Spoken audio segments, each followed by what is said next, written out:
बिस्मिल्लाहिर्रहमानिर्रहीम। अस्सलामु अलैकुम स्टूडेंट्स, मैं हूं आपकी मिस सामना। आप मेरे साथ पढ़ेंगे तर्जुमातुल कुरान। जमात हश्तम के तर्जुमातुल कुरान की बुक में हमारी आज सूरा है सूरतुन नजम। Now open your books and turn over to page number 52। सूरतुन नजम भी मक्की सूरत है और इसमें 62 आयात हैं, यानी 62 इसकी टोटल आयात हैं। तारुफ़ की बात की जाए तो नजम का लुग़वी माना है सितारे। इस सूरत की पहली ही आयत में सितारे की कसम खाई गई है, इसीलिए इस सूरत का नाम सूरतुन नजम रखा गया है। ये इसकी वजह तस्मिया भी है। और सूरतुन नजम पहली सूरत थी जिसमें आयत सजदा नाजिल हुई। हज़रत मोहम्मद रसूलुल्लाह ख़ातिमुन नबिय्यीन का एक अनोखा वाक़या है सूरतुन नजम के नाजिल होने के बाद। वो ये है कि आप ख़ातिमुन नबिय्यीन सल्लल्लाहु अलैहि वसल्लम ने सल्लल्लाहु अलैहि वसल्लम पर जब ये सूरत नाजिल हुई तो उन्होंने इस सूरत को ऐसे मजमा में सुनाया जिसमें ना सिर्फ मुसलमान बैठे थे बल्कि मुशरिकीन की भी खासी तादाद मौजूद थी। तो जिस वक्त आप ख़ातिमुन नबिय्यीन ने सजदे की आयत तिलावत फरमाई तो आप ख़ातिमुन नबिय्यीन सल्लल्लाहु अलैहि वसल्लम और आप ख़ातिमुन नबिय्यीन के साथ मुसलमानों ने तो सजदा किया ही, लेकिन उस वक्त जो मुशरिकीन मौजूद थे उन्होंने भी सजदा किया, क्योंकि इस सूरत के सुनने में वो इतना मशगूल हो गए और इस सूरत की तासीर ने उन पर इस कदर असर किया कि वो भी सजदा किए बगैर रह ना पाए। मरकज़ी मौजू की बात की जाए तो मरकज़ी मौजू है इसका आप ख़ातिमुन नबिय्यीन सल्लल्लाहु अलैहि वसल्लम की रसालत की सदाकत का बयान है, यानी कि आप ख़ातिमुन नबिय्यीन आखिरी नबी हैं, इनके बाद कोई नबी नहीं आएगा और आप ख़ातिमुन नबिय्यीन के बाद जो भी नबूवत का दावा करेगा वह झूठा है और दायरा इस्लाम से खारिज है। अब बढ़ते हैं मज़ामीन की तरफ, यानी कि इसमें कौन कौन से टॉपिक्स डिस्कस हुए हैं। इस सूरत की पहली आयत में सितारे की कसम बयान फरमा कर हज़रत मोहम्मद रसूलुल्लाह ख़ातिमुन नबिय्यीन की रिसालत की गवाही दी गई है, यानी कि इसका पहला पॉइंट ये है कि आप ख़ातिमुन नबिय्यीन की रिसालत की गवाही दी गई है। दूसरा ये है कि इस सूरत में बातिल अकायद को रद्द किया गया है, क्योंकि जब आप ख़ातिमुन नबिय्यीन मुशरिकीन को तौहीद की दावत देते थे तो एक शक व शुबहात पैदा हो जाते थे मुशरिकीन के और तौहीद के हवाले से, यानी कि उनके जो अपने नज़रियात थे जो उनको बाप दादा की तरफ से मिले थे, जो बुतों की पूजा करते आ रहे थे, बुत परस्ती में वो लोग बुत परस्ती का शिकार थे। तो इस सब कशमकश में उनके बहुत ज़्यादा शकूक व शुबहात थे। तो इस सूरत में उन तमाम शकूक व शुबहात को दूर किया गया है और बातिल अकायद को रद्द किया गया है। अब इसमें यह भी बताया गया है कि आप ख़ातिमुन नबिय्यीन सल्लल्लाहु अलैहि वसल्लम पर जो भी वही नाजिल होती है वो अल्लाह ताला की तरफ से हज़रत जिब्रील अलैहिस्सलाम लेकर आते हैं। उसके बाद इसमें फर्माबरदारों की सिफ़ात बताई गई हैं और नाफरमानों का ज़िक्र है कि नाफरमानों और फर्माबरदारों की सिफ़ात अलग अलग हैं और दीन की बुनियादी तालीमात जो कि पिछली आसमानी किताबों में थी, फिर वक्त बदलने के साथ साथ वक्त के तकाज़े के साथ साथ किस तरह से तालीमात तब्दील हुई और वक्त के तकाज़ों को पूरा करते हुए एक आखिरी किताब हमारी कुरान पाक अल्लाह पाक ने नाजिल फरमाई हज़रत मोहम्मद रसूलुल्लाह ख़ातिमुन नबिय्यीन पर, जो कि तमाम वक्त के तकाज़ों को पूरा करती है और रहती दुनिया तक के लिए एक मुकम्मल ज़ाब्ता हयात है। और आखिर में क़यामत के ज़िक्र और रब की बंदगी बजा लाने पर यह सूरत मुकम्मल होती है। आगे बढ़ते हैं इल्मी और अमली निकात की तरफ। इसमें सबसे पहला पॉइंट ये है कि क़यामत के दिन अल्लाह ताला के सामने वही सिफारिश कर सकेगा जिसे अल्लाह ताला इजाज़त देगा, यानी कि अल्लाह ताला की इजाज़त के बगैर कोई भी किसी की सिफारिश नहीं कर सकेगा। दूसरा ये है कि हमें अपनी नेकियों और पाकीज़गी का ज़्यादा इजहार नहीं करना चाहिए, यानी कि हर वक्त यही नहीं कहते रहना चाहिए मैं इतनी नमाज़ पढ़ता हूँ, मैं इतना रोज़े रखता हूँ, मैं इतना सदका खैरात करता हूँ। नहीं, क्योंकि ये तो दिखावे में आ जाएगा ना, क्योंकि अल्लाह ताला हमारे तकवा से खूब वाकिफ़ है।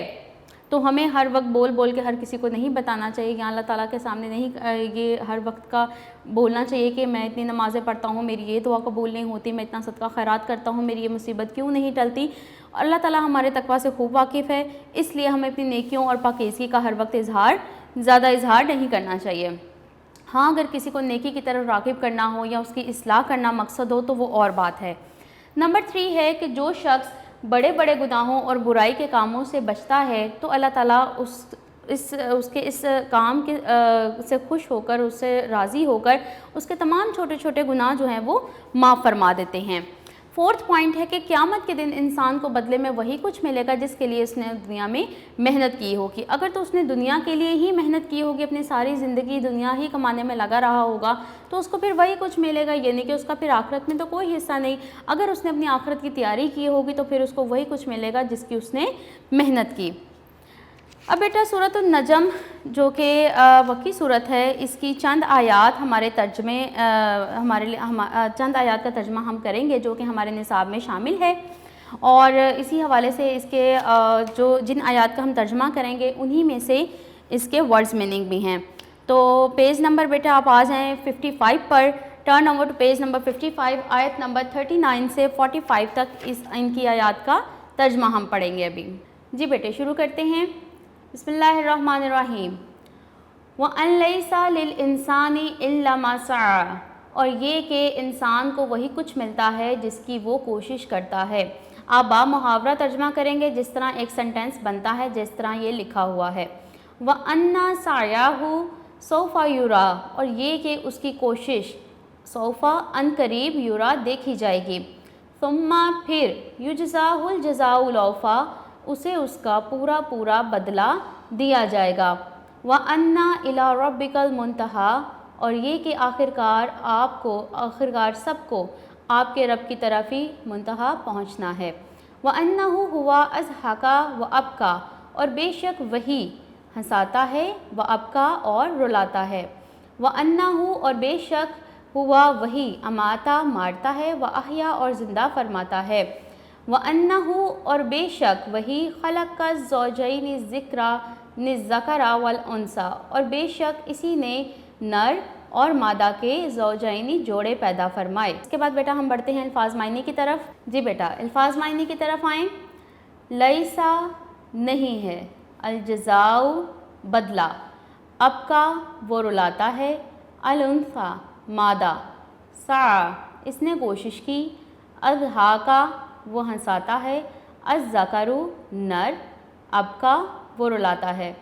इन अल्फाज मायने में से भी ये अल्फाज मायने भी आपके निसाब में शामिल हैं, और इनमें से भी आपको आपके इम्तिहान में आएगा और तर्जमा में से भी।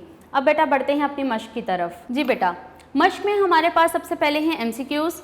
नजम का माना है, राइट ऑप्शन है इसका सितारा, वो सूरत जिसे सुनकर मुशरिकीन भी बेख्तियार सजदा में पड़ गए थे।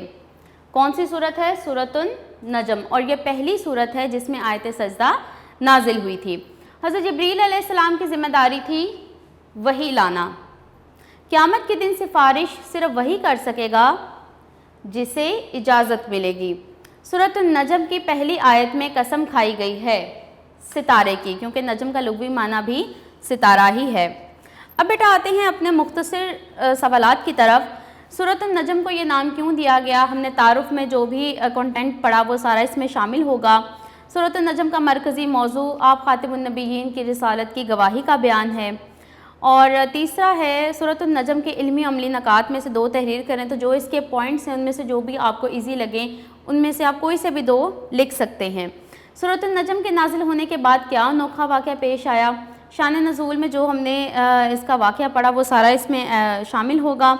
क़यामत के दिन इंसान को बदले में क्या मिलेगा? हमारा लास्ट पॉइंट इसका आंसर है कि क़यामत के दिन इंसान को बदले में वही कुछ मिलेगा जिसके लिए इसने दुनिया में मेहनत की होगी। अब बेटा यहाँ पर देखिए पेज नंबर 58 पर दर्ज झेल कुरानी अल्फाज का तर्जमा लिखें। अब यहाँ पर चंद मायने लिखे हुए हैं, लेकिन हमने वो तमाम करने हैं जो हमारे ज़ख़ीरा कुरानी अल्फाज में दिए हुए हैं।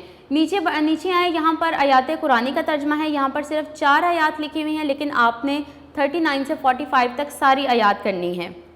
अब बेटा तफसीली सवाल की तरफ बढ़ते हैं। इसमें तारुफ़ के बारे में पूछा गया है, पस मंज़र, मज़ामीन।